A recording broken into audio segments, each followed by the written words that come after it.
స్వచ్ఛాంధ్ర స్వర్ణాంధ్రలో భాగంగా మన ముఖ్యమంత్రి వర్యులు మరియు హెచ్ఆర్ మినిస్టర్ గారు ప్రతి కళాశాలలో ప్రతి ఏరియాలో ఈ వేస్ట్ అంటే ఎలక్ట్రానిక్స్ పరికరాలు ఏవైనా ఉంటే వాటిని తీసుకొని వాటిని ఒక చోట కూర్చి దాన్ని మళ్ళీ రీసైక్లింగ్ చేసేసి మళ్ళీ యూజ్ చేయాలి అని ఒక చిన్న పిలుపునిచ్చారు. ఆ పిలుపు కోసమే మనము వొకేషనల్ కాలేజీలో ఈరోజు మనము స్వచ్ఛాంధ్ర స్వర్ణాంధ్రలో భాగంగా మన ఏరియా మన కాలేజీలో ఉన్న ఏరియాస్ని క్లీన్ చేసుకోండి అండ్ కలెక్టెడ్ పార్టికల్స్ ఏమైనా ఉంటే కన్నా అది ఒక చోట చేర్చి అది మళ్ళా మున్సిపల్ వాళ్ళకు సబ్మిట్ చేయాలి. ఇది ఒక థీమ్, ఇది ఒక ప్రాసెస్. ఇందులో ప్రతి ఒక్కరు మీకు కూడా అంటే ఇంటర్మీడియట్ లెవెల్లో కూడా తెలియాలి అనే ఒక చిన్న ఉద్దేశంతో ప్రభుత్వము మన కాలేజీల్లో అఫీషియల్గా అనౌన్స్ చేసేది మీడియా ద్వారా, రేడియోలు, టీవీలు మరి పేపర్ల ద్వారా మనకు మన ముఖ్యమంత్రి వర్యులు పిలుపునివ్వడం వల్ల మన కళాశాలలో మనం ఈరోజు క్లీన్ చేసుకుంటున్నాము.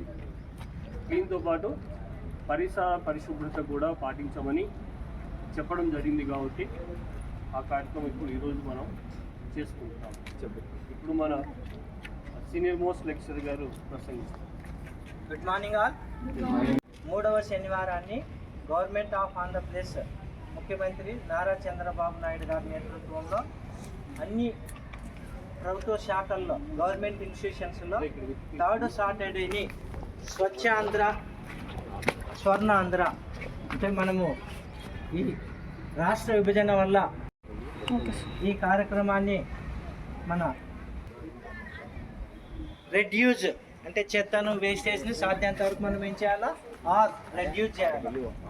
రీసైకిల్ కొన్ని ప్లాస్టిక్ వేస్టేజ్ ఉంటాయి, వీటిని మళ్ళీ రీసైకిల్ చేసుకోవాలా, అవసరం అది రీసైకిల్ చేశాక రీయూజ్ చేసుకోవాలి. RRR అంటే చెప్పండి, రెడ్యూస్, రీసైకిల్, రీయూజ్ అంటాం. సో ఇది government of Andhra Pradesh RRR programme ఈరోజు ఏర్పాటు చేసింది. ఈ వేస్టేజ్ అంటే మనకు ఏవేవో ఉంటాయి కదా, సీడీలు, వేస్ట్ కేబుల్స్ ఉంటాయి, లేదంటే పాత పనికిరాని కంప్యూటర్లు, రేడియోలు, డిజిటల్ ఇలాంటివన్నీ ఎలక్ట్రానిక్ వేస్టేజ్ అంటాం. ఈ వేస్టేజ్ వల్ల చాలా ప్రమాదకరం ఉంది, రేడియేషన్ పెరిగే అవకాశం ఉంది. ఈ వేస్ట్ అంతా సమీకరించుకొని మన కర్నూలు నగరంలో ఉన్నటువంటి మున్సిపల్ కార్పొరేషన్ అధికారులు ఈ వేస్టేజ్ని సేకరించి వాటిని ఏం చేస్తే బాగుంటుంది, రేడియేషన్ తగ్గించేందుకు ఒక విభాగం పెట్టారు, వాళ్ళకి హ్యాండ్ ఓవర్ చేస్తారనమాట. అయితే మనకు ఈ వేస్టేజ్ అనేది లేదు, కానీ ఈ నేచర్ వల్ల వచ్చినటువంటి ఎండుటాకులు ఉన్నాయి కదా, రాటన్ లీవ్స్ ఇలాంటివన్నీ మనము కలెక్ట్ చేసి వీటికి మనం ఏం చేయాలి, వాటిని పరిశుభ్రంగా ఉంచుకోవాలి. మరి మీరంతా కూడా ఇందులో భాగస్వాములై మీ వంతు కృషి చేయాలని మరి మన ప్రిన్సిపల్ సార్ కూడా ఈరోజు పిలుపునిచ్చారు. మరి పాల్గొందామా కార్యక్రమంలో? పాల్గొంటారా? Thank you sir.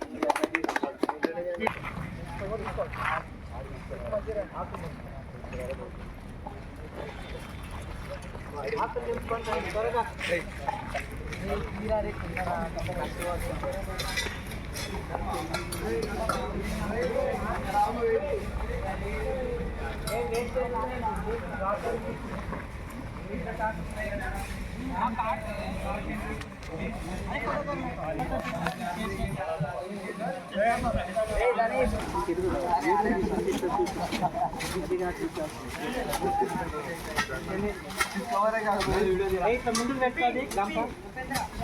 గంప కూడా ఎట్లా తీసుకోండి.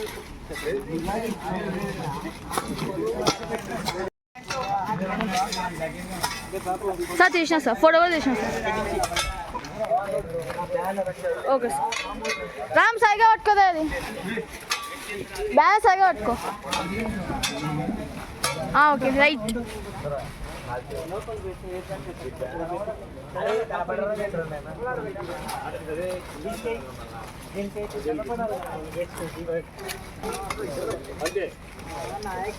Okay sir.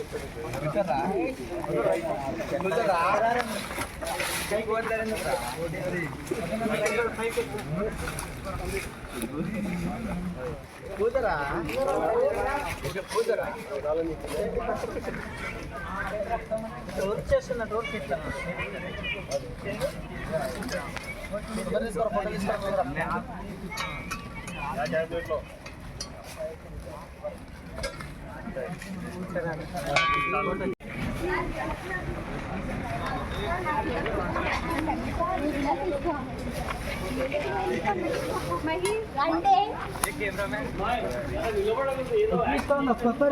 ఇంప్లిమెంట్స్ అంటే పరికరాలు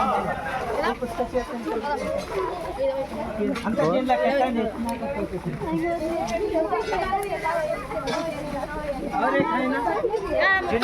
దీంట్లో పెట్టండి. సల్కా బాగా వస్తుంది తింగండి.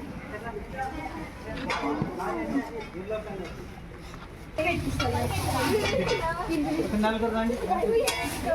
కొంచెం జరగడానికి కానొస్తుంది మాకు వీడియో పెట్టు కింది కొంచెం ఇట్లా కట్టి ఇట్లా పెట్టు.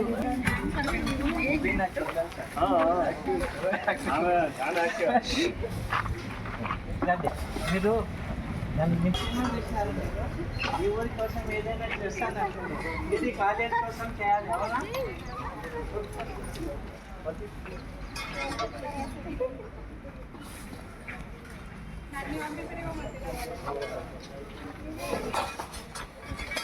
మొత్తం వస్తారు.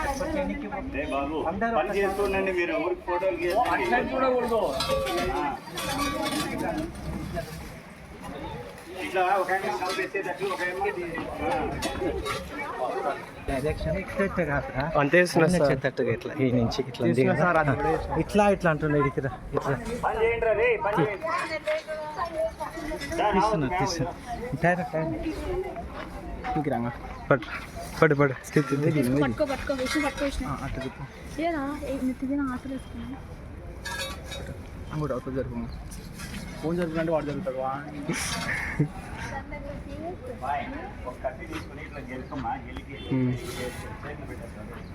ఇప్పుడు క్వాలిటీ ఎక్కువ ఉన్నది.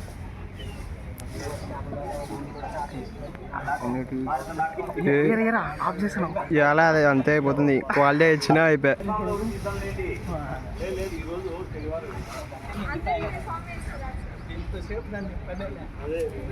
ఫోటో కొట్టున్నావు ఎందుకు అంత జూమ్ కొడుతున్నావు? ఏం ఇట్లా ఉంది అడైట్ ఎవరి పని వాళ్ళు చేస్తుండాలి న్యాచురల్ గా.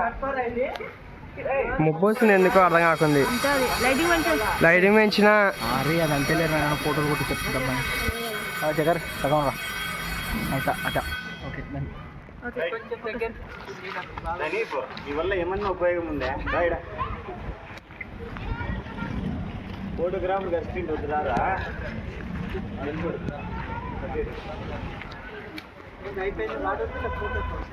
దింపినా సార్.